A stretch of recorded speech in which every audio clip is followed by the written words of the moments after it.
তো বন্ধুরা মকদুমপুর মোড়ে আছি, আর ওই দেখুন ভ্যানে করে তরমুজ বিক্রি হচ্ছে। চলুন তরমুজ কিনি আজকে। তরমুজ কত করে গো? এটা কত কিলো হবে? 30 টাকা কিলো। কম টম হবে না? কমই বেচছো। 25 করে করো। লাল হবে তো? কেটে দেখিয়ে দেবে? কিরে তরমুজ লাল হবে তো? লাল হবে না? 2 কিলোর মধ্যে একটাও নেই? আচ্ছা কাটো কাটো কাটো। হ্যাঁ কাটো কাটো দেখি কত হলো দেখে নাও। 2 কিলো 400। আচ্ছা লাল হচ্ছে কিনা দেখো।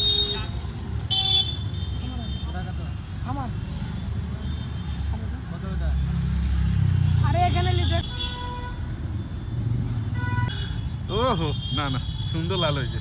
দেখি সোজা করে আরেকবার সোজা করে ধরো। একদম একদম একদম সুপার লাল হয়েছে রে। ঠিক বলেছিলিস। ভিডিও করে ছাড়বেন, ভাইরাল হবেন, আর আমরা আপনি টাকা পাবেন। হ্যাঁ আর তোদের যে কিনলাম আমি ক টাকা লাগবে বল? ক টাকা লাগবে?